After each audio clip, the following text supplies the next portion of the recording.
Hola, buenas tardes. El yoga vuelve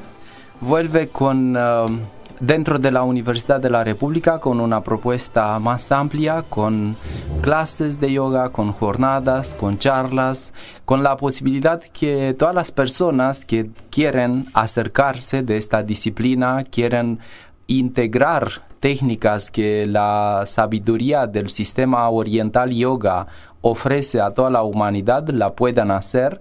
Y de este modo le podemos decir que después de la Semana del Turismo vamos a empezar las clases de vuelta en el Liceo del Java, en la Facultad de Psicología. Capaz que en el Liceo del Java vamos a tener más propuestas, incluso una durante los fines de semana cuando se van a poder integrar todas las personas que quieran.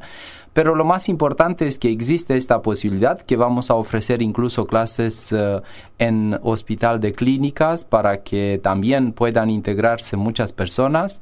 La modalidad de inscribirse para estas clases es a través de la página del bienestar, seguro, y también a través de una página de Facebook que tiene el nombre Yoga Udelar, donde existe un formulario de inscripción.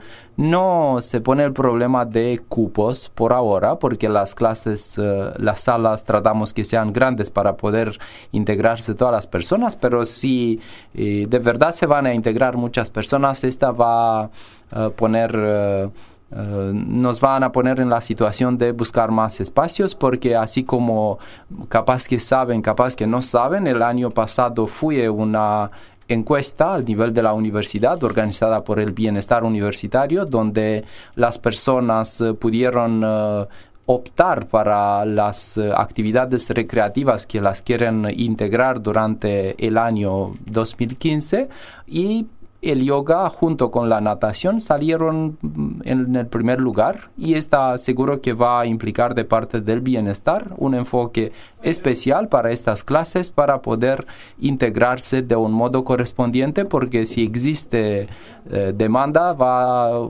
tiene que existir también algo correspondiente de parte de los que le pueden ofrecer esta posibilidad. Así que sean bienvenidos.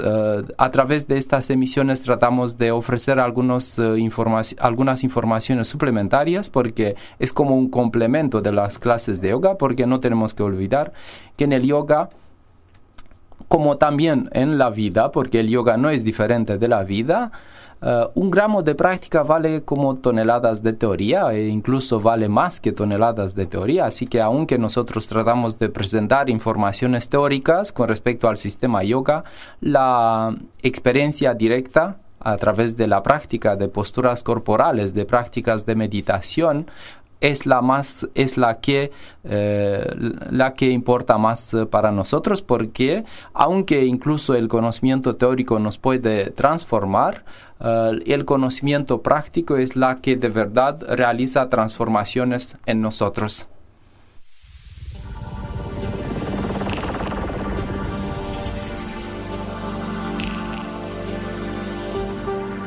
La verdad en el yoga. Informativo espiritual.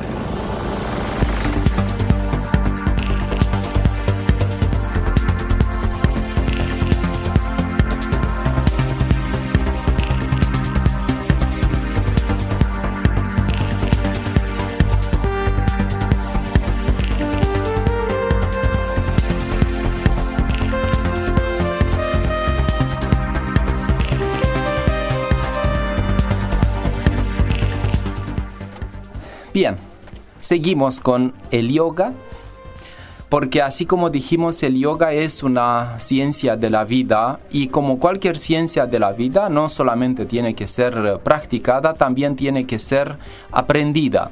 Y hay lugares donde el yoga se integra desde las etapas de la vida más iniciales, lo que también en Uruguay pasa. Y también para ver que integrar el yoga en el medio educativo es una cosa no solamente muy normal, pero también bienvenida. Y por ejemplo, hoy le vamos a presentar yogas en las escuelas. Crece en Estados Unidos su práctica en las aulas. Y hay un artículo en este sentido. Voy a leer algunas cosas. En Washington cada vez son más los menores que estudian yoga en las escuelas primarias de Estados Unidos. El objetivo es que los alumnos aprendan a relajarse al tiempo que mejoran su estado de salud, su flexibilidad y sus habilidades motoras. La idea es que esta popularidad creciente de la práctica es apoyada directamente por la Casa Blanca y en este sentido incluso fueron orientados dineros de la plata pública para que estas actividades se puedan integrar de una mejor manera. Así como vamos a ver durante la emisión de hoy, vamos a volver con algunas direcciones que la Casa Blanca ofrece con respecto a la integración del yoga en la enseñanza pública. El yoga es una disciplina física y mental que tiene su origen en la antigua India. La palabra se asocia normalmente a prácticas de meditación. Al igual que ocurre con otros métodos de meditación que tienen como fin mejorar la salud, algunos tipos de yoga combinan posturas físicas con técnicas de relajación y respiración, según explica el Departamento de Salud local de los Estados Unidos. Y ahora una idea fundamental que fue como base de integrarse estas técnicas en la enseñanza pública de Estados Unidos, idea que puede ser integrada por otras escuelas.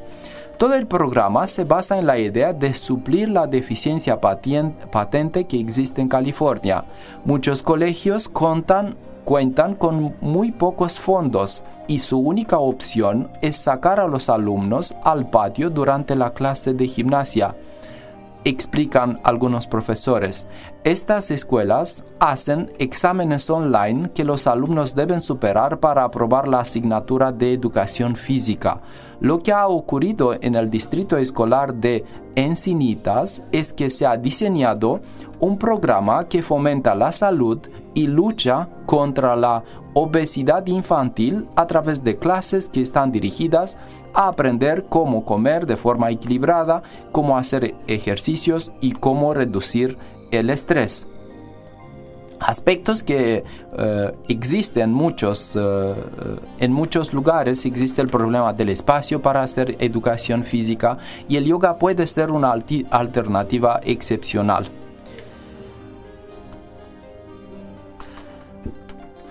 La práctica del yoga en las escuelas goza del respaldo de la mismísima administración de Barack Obama, que lo considera un, entre comillas, ejercicio saludable para los alumnos. La Casa Blanca señaló en abril del año 2014 que entre sus objetivos está animar a los centros educativos a que implanten esta actividad deportiva en su programa escolar y así hacer de Estados Unidos una nación más sana.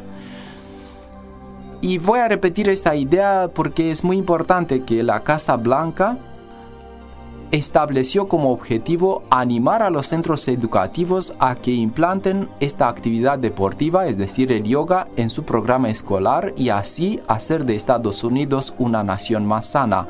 Y también la Casa Blanca afirmó que el yoga se ha convertido en un idioma universal y espiritual en nuestro país, que ha traspasado los límites de cualquier religión o cultura. Y acá merece mencionar que el yoga es una ciencia, no tiene nada religioso dentro de ella, o por lo menos el yoga que nosotros tratamos de difundirlo. Según el último estudio realizado en 2012 por Yoga Journal, que es fundada en 1975, unos 20 millones de personas practican esta técnica de meditación y relajación física y mental en Estados Unidos, comparado con los 15 millones que lo hacían en 2008. El 80% de los yogis son mujeres y 62 tienen edades comprendidas entre los 18 y 44 años. La población que acude a las clases de yoga con más frecuencia es mayoritariamente aquella que cuenta con altos ingresos y estudios universitarios. Esta es así porque no por el hecho de que otras personas no pueden tener acceso, porque a través de la propuesta que nosotros la hacemos es que todos puedan tener acceso, porque a veces el acceso a unas clases de yoga que tienen un contenido calificado a veces supera las posibilidades de las personas comunes, y justamente en este sentido, teniendo en cuenta los efectos excepcionales que la práctica yoga lo tiene para todos, hemos planteado esta idea de poder tener acceso más personas para que puedan tener una práctica saludable que es el yoga. También en el mismo sentido, una información es que el primer ministro de la India, que visitó Estados Unidos en septiembre de 2014, invitado siendo de un modo oficial, la idea y el aspecto interesante es que este líder era en ayunas para un ayuno de 7 días.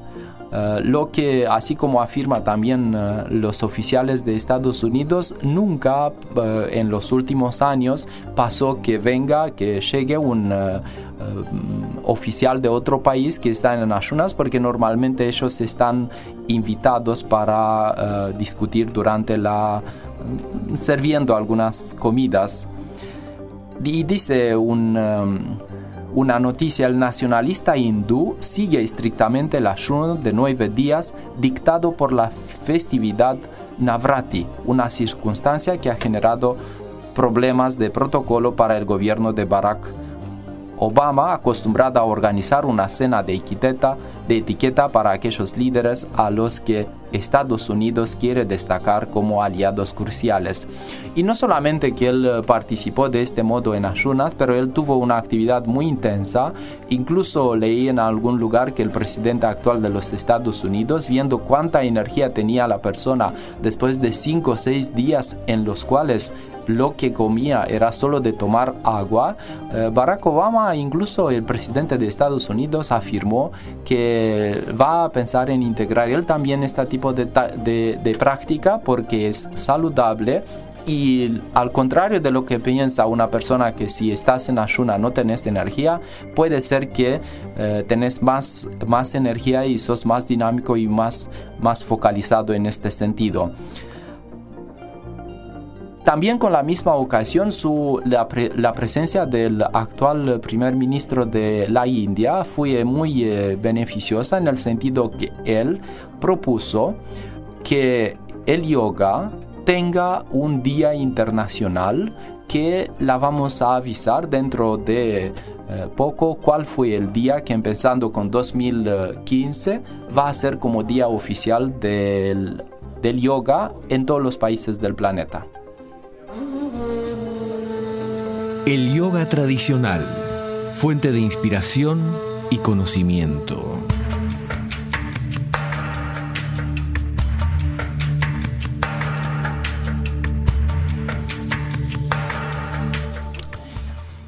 El yoga es una fuente de conocimiento, es declarado también Patrimonio Cultural de la Humanidad, y le voy a presentar ahora cómo fue establecida, es decir, a través de qué términos la ONU estableció un Día Internacional del Yoga.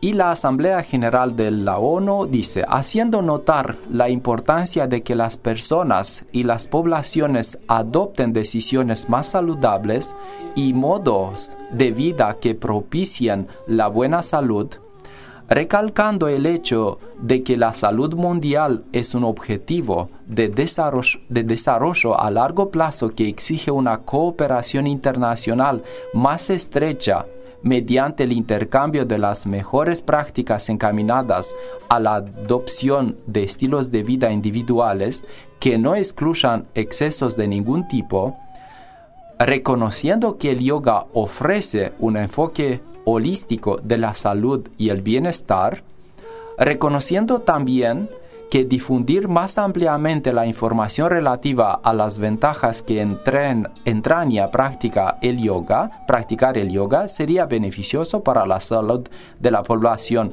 mundial, se decide proclamar el 21 de junio Día Internacional del Yoga. Es decir, empezando con este año, nosotros vamos a tener un Día Internacional del Yoga cuando se va a tratar de difundir los valores auténticos del yoga genuino.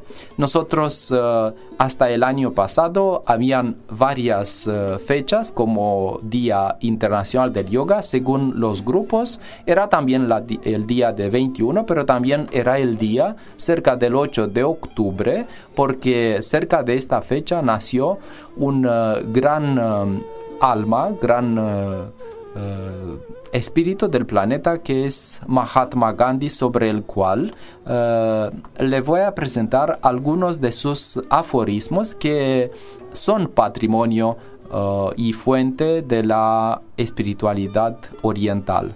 Y por ejemplo, una afirmación, una cita suya: el amor es la fuerza más humilde, pero la más poderosa de que dispone el ser humano. Y merece repetirla porque tenemos que retenerla. El amor es la fuerza más humilde, pero la más poderosa de que dispone el ser humano. Es decir, el amor es la fuerza más poderosa.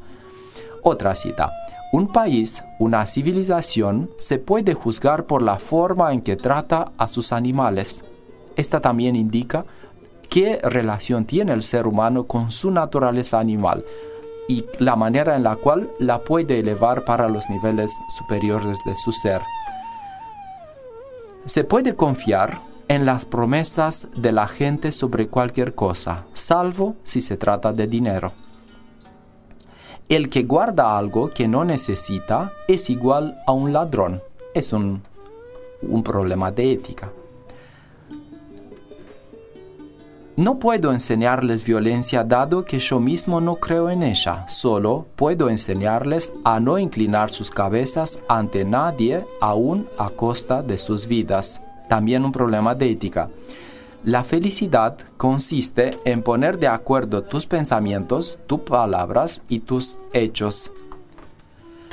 La honestidad es incompatible con amasar una fortuna. El verdadero progreso social no consiste en aumentar las necesidades, sino en renunciarlas voluntariamente. Pero para eso hace falta ser humildes. Uno debe ser tan humilde como el polvo para poder descubrir la verdad. Y también una cita llena de humor, característico a las personas que tienen un nivel espiritual más elevado: si no tuviera sentido del humor, me habría suicidado hace mucho tiempo. Así que estas son algunas citas que merece tenerlas en la mente y tratar de guiarnos las actividades conforme con estas ideas.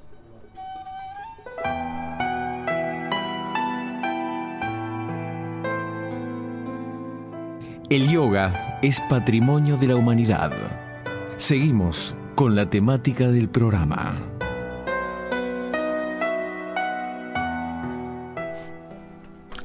Vamos a presentarle algunas ideas sobre la vida de Mahatma Gandhi, porque incluso en la emisión anterior hemos hablado, ahora de nuevo nos hemos acercado de la tradición de la India y vamos a mirar hacia la vida de esta persona muy humilde y que promovía algunas verdades y algunos principios que lo pudo destacar como una persona especial al nivel de lo que representa los dirigentes de un país. Entre los grandes teóricos que modificaron la configuración política e ideológica del mundo en el siglo XX figura este hombre de austeridad inflexible y absoluta modestia que se quejaba del título de Mahatma, que significa gran alma, que le había dado contra su voluntad por el poeta Tagore, Rabindranath Tagore. En un país en que la política era sinónimo de corrupción, Gandhi introdujo la ética en ese dominio a través de la prédica y a través de su propio ejemplo. Vivió en una pobreza sin paliativos, jamás concedió prebendas a sus familiares y rechazó siempre el poder político antes y después de la liberación de la India, liberación de la ocupación británica. Este rechazo convirtió al líder de la no violencia en un caso único entre los revolucionarios de todos los tiempos. Su nombre era Mohandas Karamchand Gandhi y él nació en 1869 en un remoto lugar de la India, en la ciudad costera de Porbandar, el distrito de Gujarat. Este era entonces un mosaico de minúsculos principados cuyos gobernantes tenían un poder absoluto sobre la vida de sus súbditos. Su padre era el primer ministro de Porbandar y pertenecía a la casta de los banías, mercaderes de proverbial astucia y habilidad en el comercio. Su madre procedía de la secta de las Pranamis, quienes mezclaban el hinduismo con la enseñanza del Corán. Era una mujer profundamente religiosa y austera, que dividía su tiempo entre el templo y el cuidado de los suyos, amén de practicar frecuentes ayunos. En la formación espiritual de Mohandas, es decir, de Gandhi, que sentía un ilimitado amor por sus padres, además de adoración de una representación del principio último que es Vishnu, que profesaba la familia, concurrieron una serie de culturas y credos amalgamados, el hindú, el musulmán y el jain. Este último tuvo especial influencia en su filosofía. Los jains practicaban la no violencia no solo con los animales y los seres humanos, sino incluso con las plantas, los microbios, el agua, el fuego y el viento. Ejemplo típico de tardía genialidad, Mohandas, es decir, Gandhi, fue un adolescente silencioso, retraído y nada brillante en los estudios, que pasó sin llamar la atención por las escuelas de Rajkot. A los 13 años, siguiendo la costumbre hindú, lo casaron con una niña de su edad llamada Kasturbai, de quien estaba prometido desde los 6 años. El joven esposo se enamoró apasionadamente de la muchacha y, por hacer el amor con ella, abandonó el lecho de su padre moribundo la misma noche en que éste murió. El suceso dejó una culpa imborrable en Gandhi, que más tarde se declararía en contra del matrimonio entre niños y a favor de la continencia sexual, o el concepto de la tradición yoga que es brahmacharya. Como sus calificaciones no mejoraron en el instituto, la familia decidió enviarlo a Londres para seguir los cursos de abogacía del Inner Temple, cuyas exigencias eran menores que en las de la Universidad de Indias.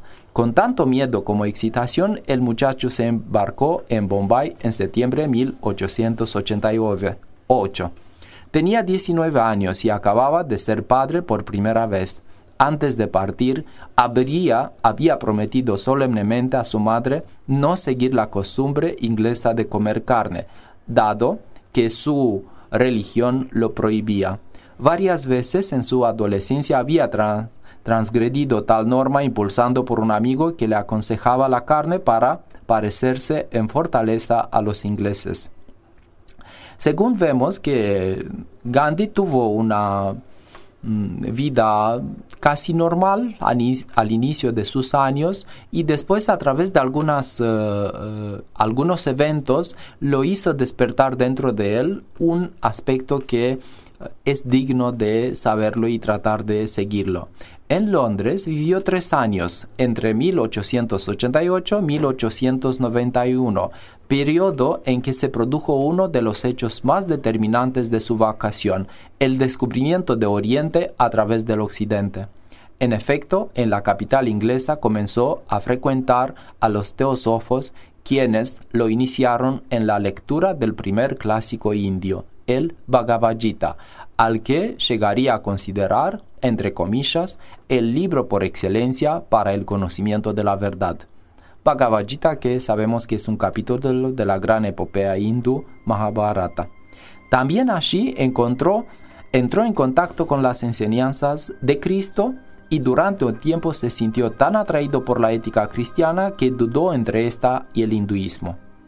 De esa época son sus intentos de sintetizar los preceptos del budismo, el cristianismo, el islamismo y su religión natal a través de lo que señaló como el principio unificador de todos ellos, que es la idea de renunciación. En estos años decisivos para su formación intelectual, leyó a Tolstoy, en quien más tarde encontraría el guía para el perfeccionamiento de la práctica y la teoría de la no violencia. Y cuando regresó a la India con el título de abogado, lo hizo con sus señas de identidad orientales. Había ido en busca de la sabiduría occidental y retornaba con el secreto que había hecho sabios a los hindúes. Los primeros experimentos de la resistencia gandhista, porque él hizo una corriente de resistencia. Al volver al Porbandar, encontró a su familia desintegrada. La madre había muerto poco antes. A los Gandhi habían perdido toda influencia en la corte principesca. Como abogado no halló muchas perspectivas, ya que su primera actuación profesional terminó con un humillante fracaso, pues enmudeció al dirigirse al tribunal y no pudo continuar.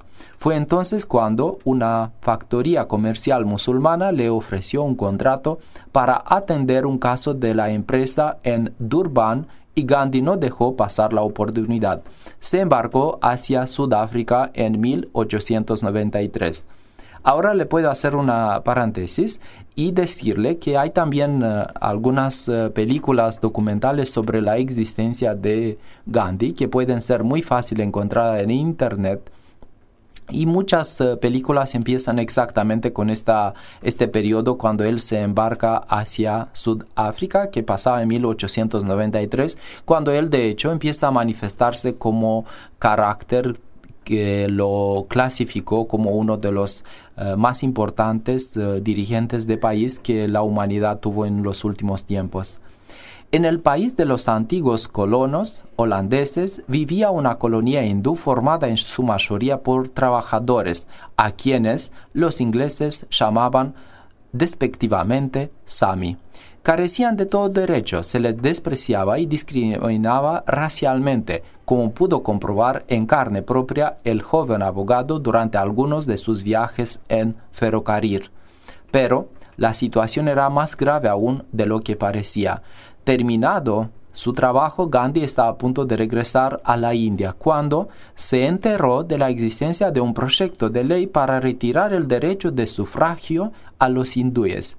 Decidió entonces aplazar la partida un mes para organizar la resistencia de sus compatriotas y el mes se convirtió en 22 años, que es un periodo importante, donde él también se formó muy fundamental.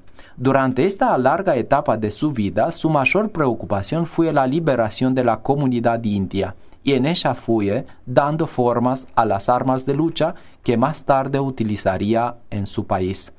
En los primeros años, convencido de las buenas intenciones del colonialismo británico, abrió un bufete para defender a sus compatriotas ante los tribunales en Johannesburgo y se propuso articular un movimiento dedicado a la agitación por medios legales. Fundó el periódico The Indian Opinion para aglutinar a la comunidad india y como instrumento de agitación legal creó el Congreso Indio de Natal.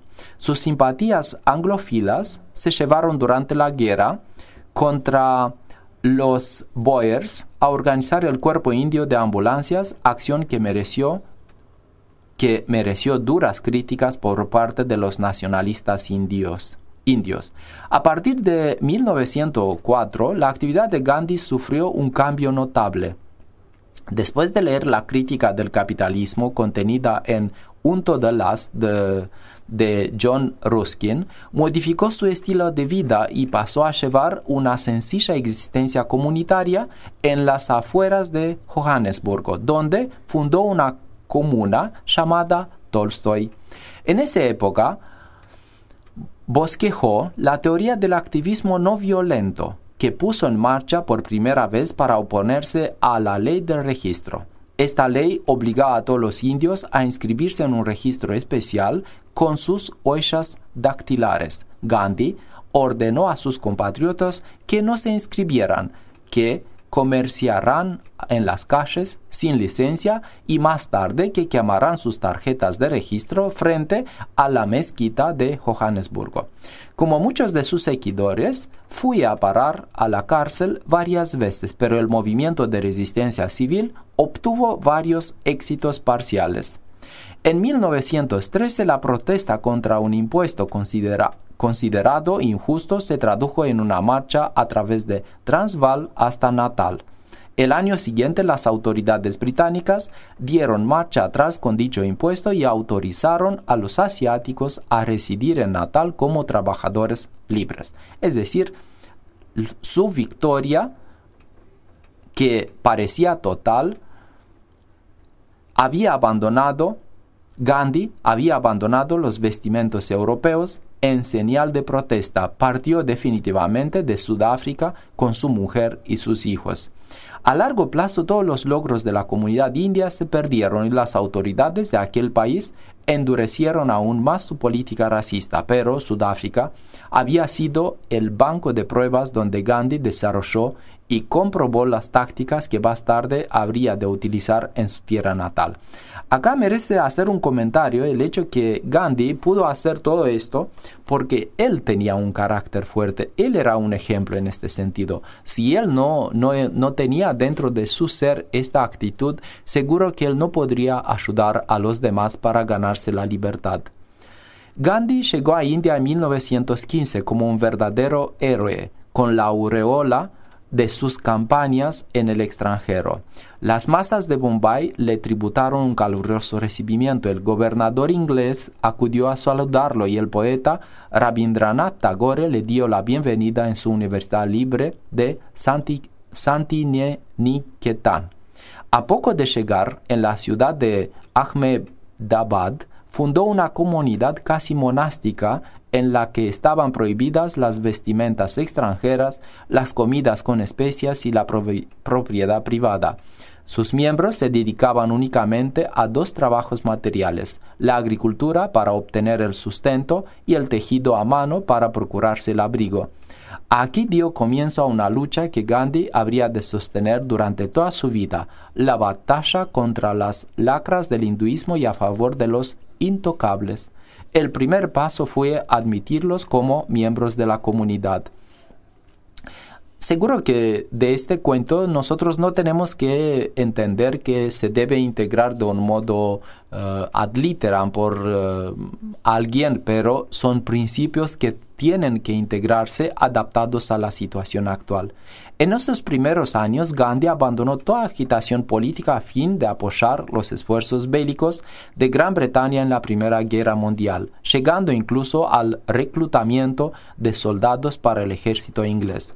Su entrada en la política india no se produjo hasta febrero de 1919, cuando la aprobación de la ley Rowlatt, que establecía la censura y señalaba duras penas contra cualquier sospecho de terrorismo o sedición, le abrió los ojos acerca de las verdaderas intenciones de los imperialistas ingleses en su país. Gandhi pasó entonces a encabezar la oposición a la ley. Organizó una campaña de propaganda a nivel nacional mediante la no violencia que comenzó con una huelga general. Esta pronto se extendió a todo el país y las protestas se sucedieron en las principales ciudades, donde se registraron algunos focos de violencia pese a la insistencia del líder en el carácter pacífico de las manifestaciones. Cuando acudía a Delhi a apaciguar la población, Gandhi fue detenido. Días después, el 13 de abril, el brigadier general Dyer ordenaba disparar a sus gurkhas sobre la multitud reunida en la ciudad de Amritsar. La dominación inglesa había mostrado su verdadero rostro sanguinario y brutal. Casi 400 personas fueron asesinadas y otras miles heridas. Pero las autoridades británicas se vieron obligadas a reconsiderar sus tácticas y la ley Rowlatt jamás entró en vigor. Es decir, otro éxito del movimiento que Gandhi lo llevó a través de no violencia. En los años siguientes a la masacre de Amritsar, Gandhi se convirtió en el líder nacionalista indiscutido, alcanzando la presidencia del Congreso Nacional Indio, partido fundado por Alan Octavius Hume en 1885, que él supo convertir en un instrumento efectivo en pro de la independencia. En una agrupación de las clases medias urbanas, pasó a ser una organización de masas enraizada en los pueblos y el campesinado. Se pusieron en marcha las grandes campañas de desobediencia civil que iban desde la negativa masiva a pagar impuestos hacia el boicot a las autoridades. Miles de indios llenaron las cárceles y el mismo Gandhi fue detenido en marzo del 1922. 10 días más tarde comenzaba el gran juicio en que el Mahatma se declaró culpable y consideró la sentencia a 6 años de prisión como un honor, con lo que la sesión terminó una reverencia mutua entre juez y acusado.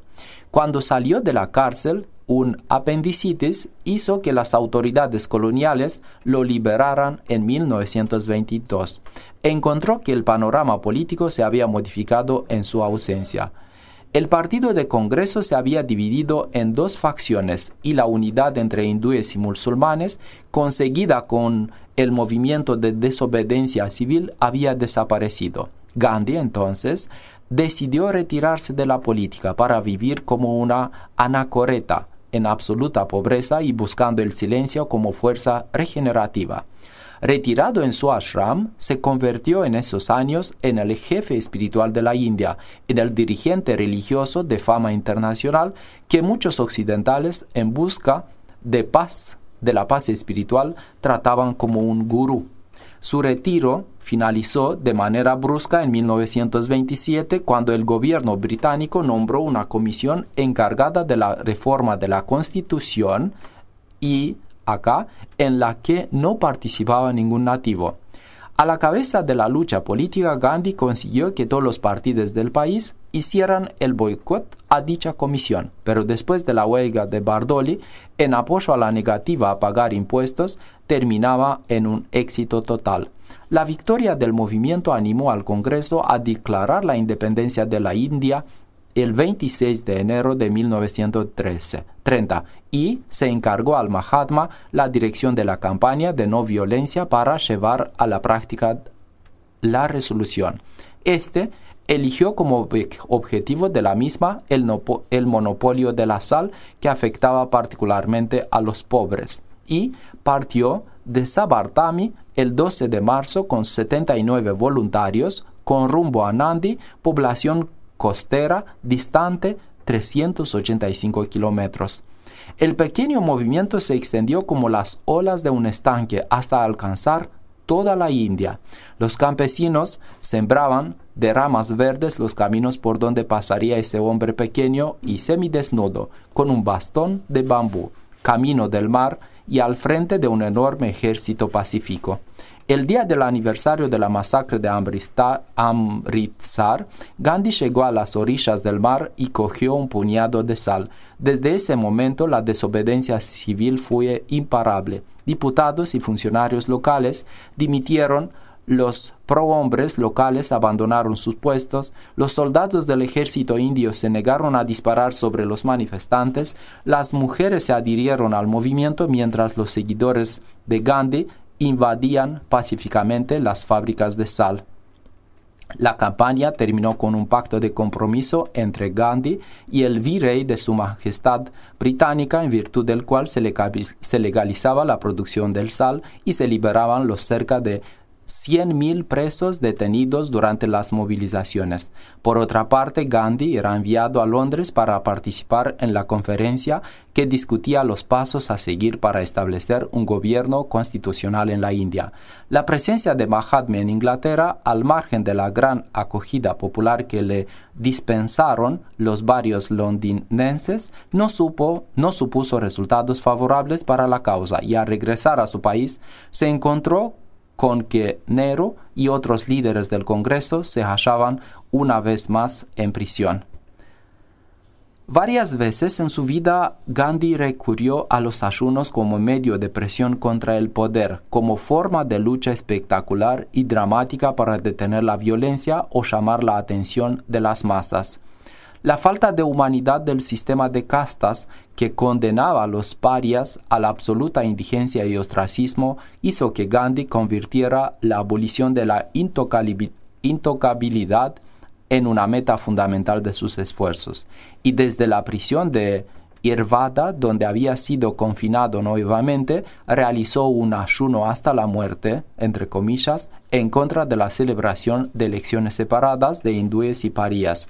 Ello obligó a todos los líderes políticos a acudir junto a su lecho de prisionero para firmar un pacto con el consentimiento inglés. La labor de pedagogía popular para curar a la sociedad hindú de sus llagas no terminó aquí. Distanciado del Congreso, ante la decepción que le provocaban las maniobras de los políticos, se dedicó a visitar pueblos lejanos, insistiendo en la educación popular, en la prohibición del alcohol, en la liberación espiritual del hombre.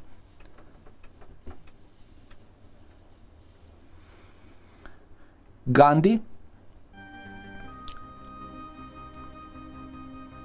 se trasladó después en Noakhali, donde habían comenzado los enfrentamientos, y caminó de pueblo en pueblo descalzo, tratando de detener las masacres que acompañaron a la partición en Bengala, pero sus esfuerzos solo sirvieron para acrecentar el odio que sentían por él los fanáticos extremistas de los ambos pueblos. Los hindúes atentaron contra su vida en Calcuta y los musulmanes hicieron lo propio en Noakhali. Durante sus últimos días en Delhi, llevó a cabo un ayuno para reconciliar a las dos comunidades, lo cual afectó gravemente su salud. Aún así, apareció de nuevo ante el público unos días antes de su muerte.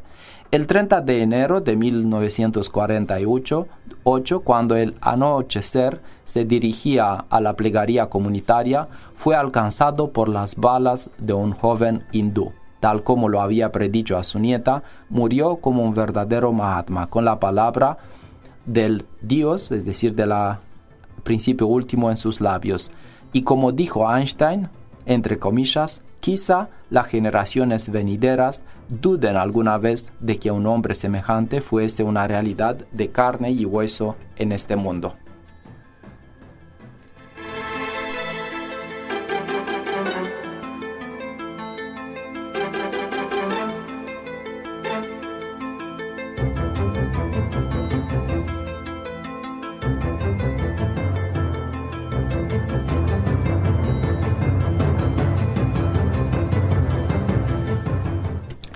Ahora, para tener una experiencia directa con los valores espirituales que este gran alma, Mahatma, las manifestó, vamos a realizar una meditación con un estado de amor, un estado de no violencia, que en la tradición yoga es un principio de la ética que se llama ahimsa. Así que vamos a tratar de manifestar esta actitud de no violencia dentro de nosotros, y a través del ejemplo que nos dio esta persona, Gandhi, vamos a experimentar dentro de nosotros este estado de no violencia.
volvemos gradualmente.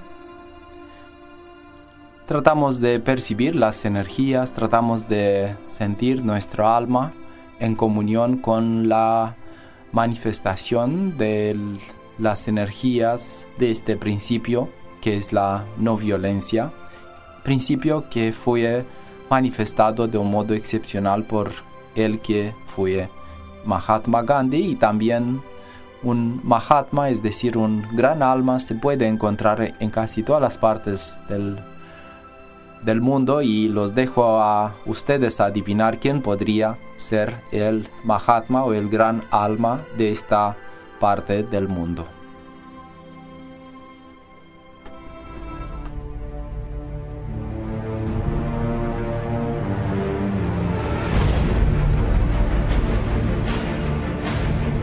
Es tiempo de despertarnos con amor y sabiduría hacia la conciencia superior.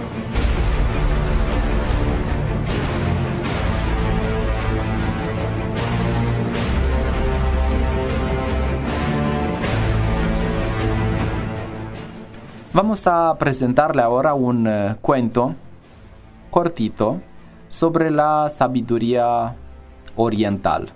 Los cuentos son más para los niños cuando ellos tratan de transformarse, de educarse, porque cada cuento tiene una sabiduría que nosotros la podemos utilizar para que nosotros nos podamos desarrollar más fuerte con respecto a al acercamiento de nuestra naturaleza. Y un primer cuento dice así: el árbol que no sabía quién era. Había una vez en un lugar que podría ser cualquier lugar y en un tiempo que podría ser cualquier tiempo, un jardín esplendoroso con árboles de todo tipo, manzanos, perales, naranjos, grandes rosales. Todo era alegría en el jardín y todos estaban muy satisfechos y felices, excepto un árbol que se sentía profundamente triste. Tenía un problema, no daba frutos. No sé quién soy, se lamentaba.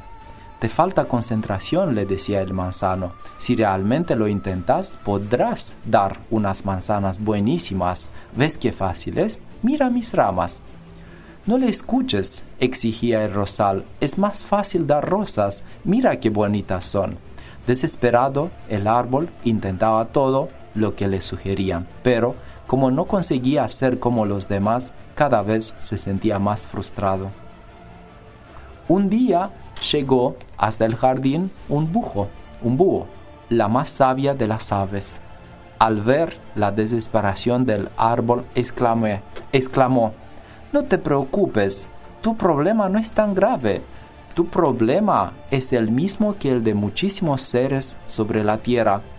No dediques tu vida a ser como los demás quieren que seas. Sé tú mismo, conócete a ti mismo tal como eres. Para conseguir esto, escucha tu voz interior». ¿Mi voz interior? ¿Ser yo mismo? ¿Conocerme?, se preguntaba el árbol, angustiado y desesperado. Después de un tiempo de desconcierto y confusión, se puso a meditar sobre estos conceptos. Finalmente, un día llegó a comprender. Cerró los ojos y los oídos, abrió el corazón y pudo escuchar su voz interior susurrándole: «Tú nunca en la vida darás manzanas porque no eres un manzano. Tampoco florecerás cada primavera porque no eres un rosal. Tú eres un roble.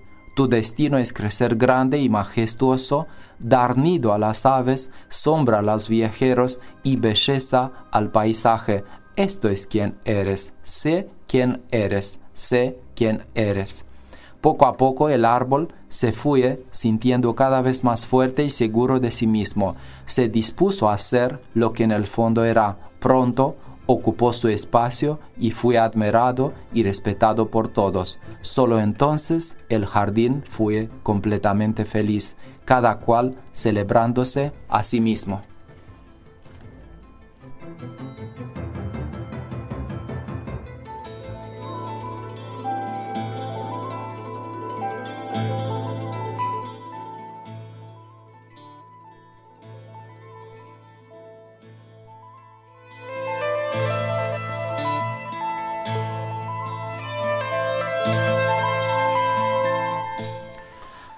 Bien, un cuento con mucho sentido, un cuento que nos orienta para una búsqueda interior, aunque nosotros presentamos el ejemplo de Estados Unidos, el ejemplo de Gran Bretaña, la vez anterior con la meditación en el Parlamento británico, hablamos de Gandhi, hablamos del primer ministro, hablamos de muchas cosas. Nosotros tenemos que descubrir quién de verdad somos nosotros. Y lo mismo como en el cuento con el árbol, meditar, cerrar los ojos, interiorizarnos, descubrir la voz interior. Pero la voz interior no significa escuchar cualquier ruido que nuestra mente hace.